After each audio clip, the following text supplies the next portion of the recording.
네, 안녕하세요. 오늘 우리가 함께 들여다볼 자료는 벤자민 하디와 댄 설리번의 퓨처 셀프입니다. 현재와 미래가 달라지는 놀라운 혁명이라는 부제가 붙어 있는데요. 네, 이 책의 핵심 아이디어, 그러니까 미래의 당신 모습, 이른바 퓨처 셀프가 현재의 당신에게 어떤 영향을 미치는지, 그리고 더 나은 미래를 위해서 우리가 뭘 알아야 하는지 좀 깊이 파고들어 보겠습니다. 좋습니다. 아마 자기 개발이나 목표 달성 이런 거에 관심 많은 분들이라면 오늘 내용이 특히 흥미로우실 거예요. 네, 이 자료는 뭐랄까 단순히 미래를 점치는 그런 거랑은 좀 거리가 멀어요. 아, 그런 건 아니군요. 네, 오히려 미래의 나를 아주 구체적이고 생생하게 설정하는 것, 그리고 그 미래의 나와 현재의 나를 아주 강하게 연결시키는 거, 이게 얼마나 중요한지를 계속 강조하거든요. 미래의 나와 현재의 나를 연결한다. 그렇죠. 심리학에서도 요즘 관점의 전환이랄까? 그런 게 있는데요. 예전에는 과거 경험이 현재를 결정한다. 이런 시각이 좀 지배적이었잖아요. 네, 프로이트 이후로 쭉 그랬죠. 근데 이제 거기서 벗어나서 미래에 대한 기대와 계획, 이걸 전망, 영어로는 프로스펙션이라고 하는데 이게 현재 행동의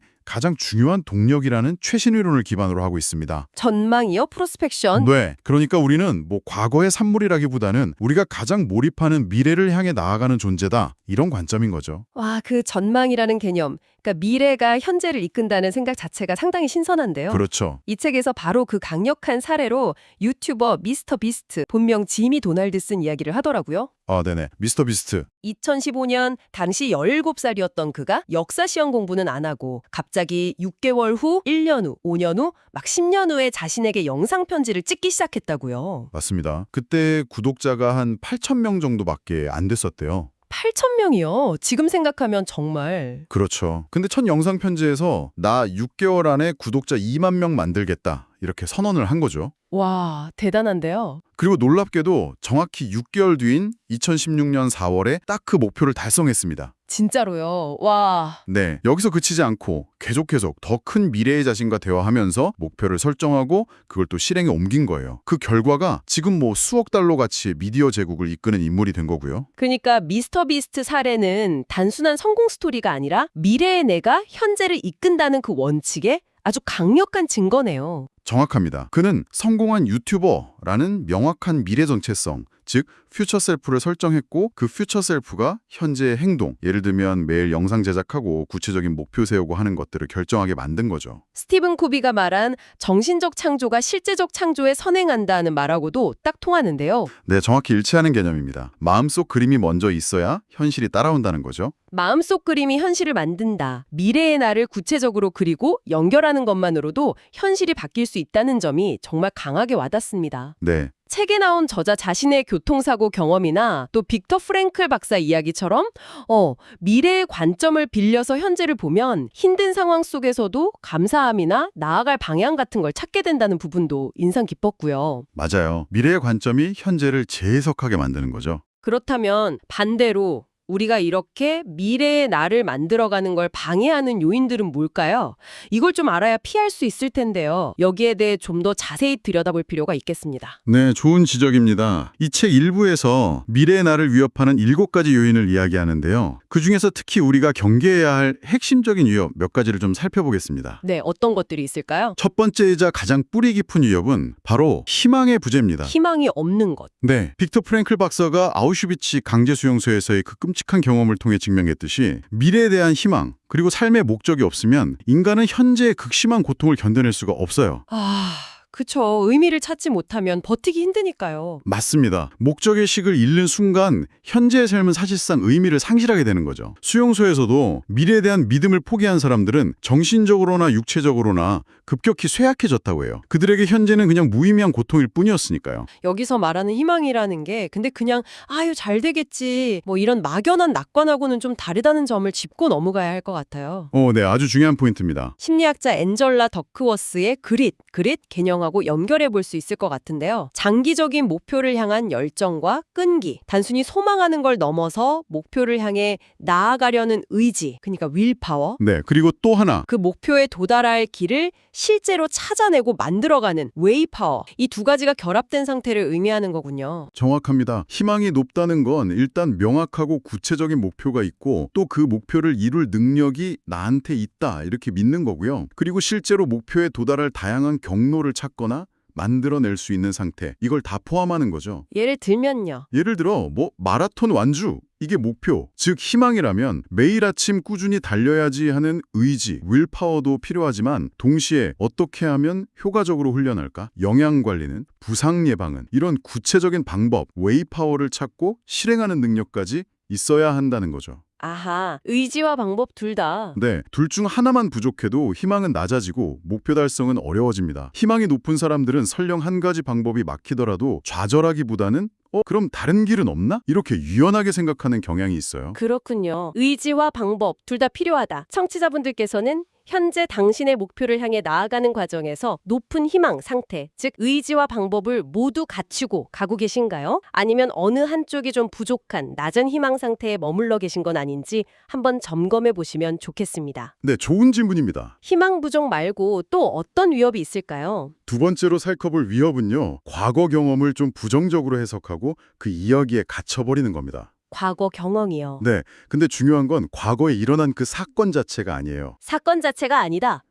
우리가 그 사건에 어떤 의미를 부여하느냐, 어떤 이야기, 스토리를 만들어내느냐 하는 점이죠. 이게 현재의 감정이나 행동, 심지어 미래까지 결정짓는 아주 강력한 힘을 갖습니다. 아, 어떤 프레임으로 보느냐에 따라 달라진다 이런 건가요? 맞아요. 저자가 16살 때 겪었던 그 끔찍한 교통사고로 예로 들 수 있는데요. 똑같은 사고 경험이라도 이걸 평생의 트라우마로 만들 수도 있고 아니면 오히려 성장의 계기로 삼을 수도 있다는 거죠.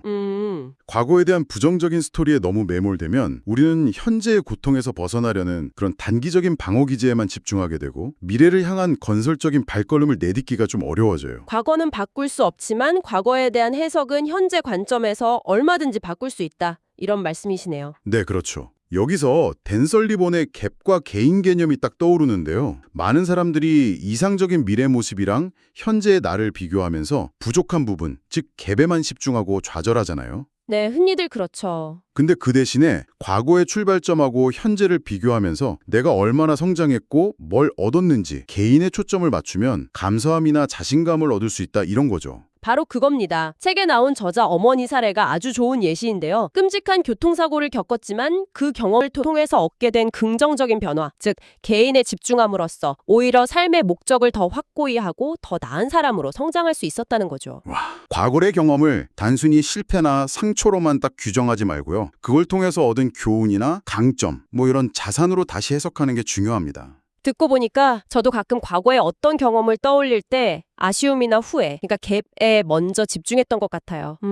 누구나 그럴 수 있죠. 청취자 여러분도 혹시 좀 힘든 기억으로 남아있는 과거의 경험이 있다면 잠시 멈춰서서 그 경험 덕분에 얻게 된 개인은 뭐였을까 한번 찾아보시는 건 어떨까요? 생각보다 많은 교훈과 성장이 숨어 있을지도 모릅니다. 네, 꼭 해보시면 좋겠습니다. 자, 그럼 다음 위협 요인으로 넘어가 볼까요?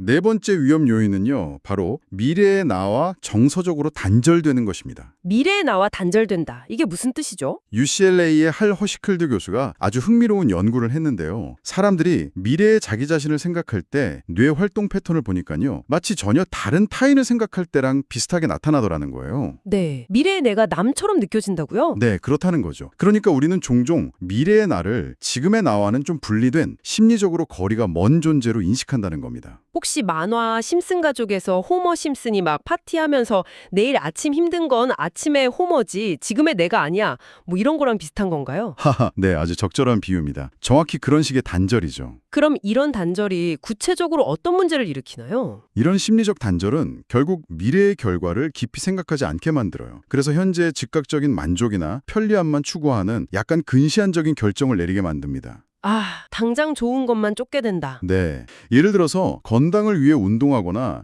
미래 커리어를 위해 꾸준히 뭘 배우거나 노후를 위해 저축하거나 아니면 깊은 인간관계를 위해 노력하는 거. 이런 것들은 다 미래의 나를 위한 투자 활동이잖아요. 그렇죠. 근데 미래의 나와 단절되어 있으면 이런 활동들이 당장 시간과 노력을 쏟아야 하는 비용처럼 느껴지기 쉬워요. 그래서 즉각적인 즐거움이나 편안함을 주는 활동에 시간과 자원을 쓰게 되는 거죠. 결국 미래의 나를 위한 장기적인 투자는 점점 소홀해지고 현재의 만족을 위한 비용만 계속 지불하게 되는 악순환에 빠질 수도 있겠네요. 맞습니다. 악순환이죠. 반대로 미래의 나와 강하게 연결되어 있다면 그 미래의 나를 마치 내가 아끼는 친구처럼 생각하게 되고 그렇죠. 친구처럼. 그럼 그 친구를 위해서 현재의 불편함이나 즐거움을 기꺼이 좀 감수하면서 시간과 노력을 투자하게 된다 이런 거군요. 네, 정확히 이해하셨습니다. 미래의 나와 친구가 되는 거죠. 청취자분의 일상적인 선택들을 한번 돌아보시면 좋겠어요. 지금 하고 있는 행동들이 미래의 나에게 투자가 되고 있나요? 아니면 미래의 내가 결국 감당해야 할 비용을 만들고 있나요? 중요한 질문입니다. 이 책에서는 5년 후에 미래의 내가 현재의 나에게 편지를 써보는 연습을 제안하던데 이게 미래의 나와의 거리를 좁히고 좀 유대감을 만드는데 좋은 시작점이 될 수 있겠네요. 네, 아주 좋은 방법입니다. 그 미래의 친구가 뭘 원하고 어떤 삶을 살기를 바라는지 구체적으로 상상하고 공감하는 게 중요해요. 지금까지 미래의 나를 위협하는 몇 가지 중요한 요인들, 희망의 부재,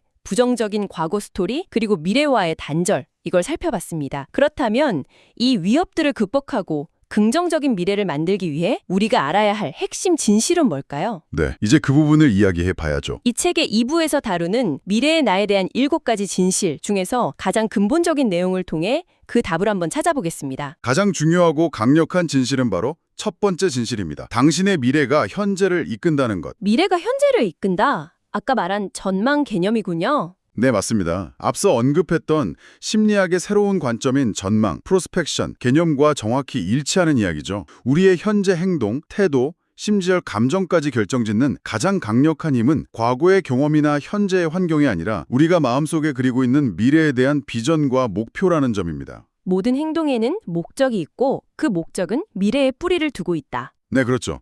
우리가 상상하고 추구하는 그 미래의 말이죠. 이 진실을 설명하기 위해서 책에서는 필리핀의 코라손 아키노 여사 사례를 들고 있죠. 네, 코리아 아키노여서요. 원래 정치하고는 정말 거리가 멀었던 어떻게 보면 평범한 가정주부셨잖아요. 네, 맞아요. 근데 1983년에 남편인 베니그노 아키노 상원의원이 마르코스 독재 정권에 의해서 암살당하는 그 비격을 겪으면서 삶이 완전히 바뀌게 되죠.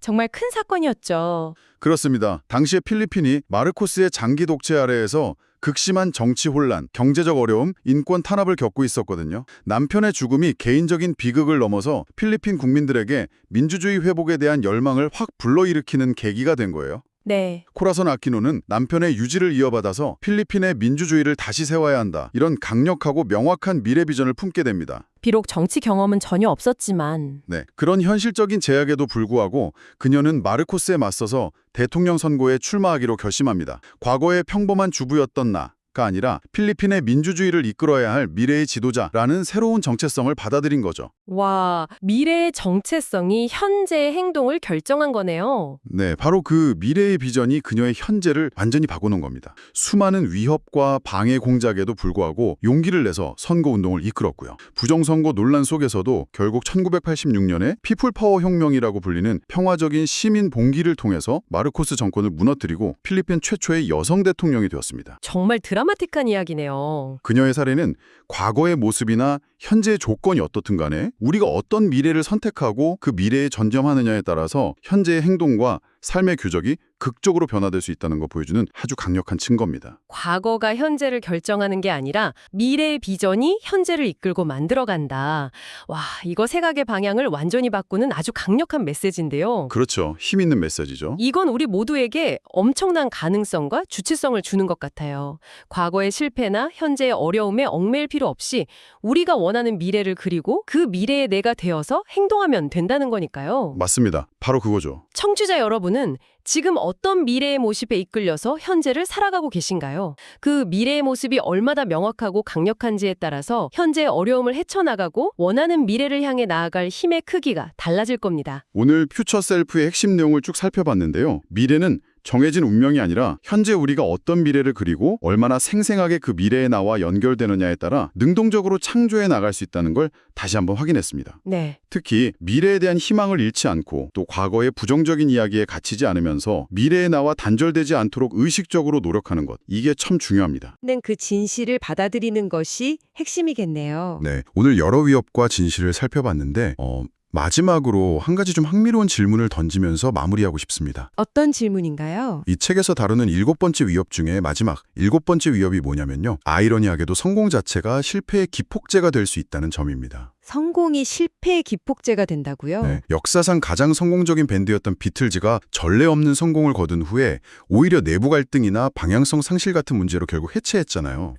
네, 그렇죠. 그런 사례를 생각해보면 이해가 좀 되실 거예요. 성공은 우리를 안주하게 만들 수 있고 또 처음 성공을 가능하게 했던 그 명확한 비전이나 집중력, 겸손함 같은 것들을 잃게 만들 수 있다는 거죠. 성공이 오히려 다음 단계로 나아가는데 덫이 될 수도 있다. 이런 경고군요. 목표를 달성하고 나면 그 다음 미래의 나를 또 설정하는 것이 새로운 과제가 되겠네요. 그렇습니다. 바로 그거예요. 그래서 청취자분께서 미래의 자신을 향해 나아가면서 크고 작은 성공들을 경험하실 때 어떻게 하면 이 성공의 덫에 빠지지 않고 초심을 지킬 수 있을지, 그리고 그 성공을 발판 삼아서 어떻게 더 큰 미래, 더 발전된 미래의 나를 계속해서 그려나가고 추구할 수 있을지, 이걸 미리 한번 고민해 보시면 좋겠습니다. 성공에 만족하고 멈추는 게 아니라 네, 끊임없이 배우고 성장하면서 더 나은 미래의 나를 향해 나아가는 여정을 지속하는 것, 이게 중요하겠죠. 네. 성공의 정정해져 다시 새로운 미래를 그리는 힘, 그것이 지속적인 성장의 열쇠가 될 것 같습니다. 오늘 나눈 이야기가 청취자분께서 자신의 미래 모습을 더 선명하게 그리고 그 미래로부터 영감을 받아서 현재 더 의미 있고 목적 있는 발걸음을 내딛는 데 작은 동기부여가 되었기를 바랍니다. 네, 그랬으면 좋겠습니다. 미래의 당신을 향한 여정을 진심으로 응원합니다.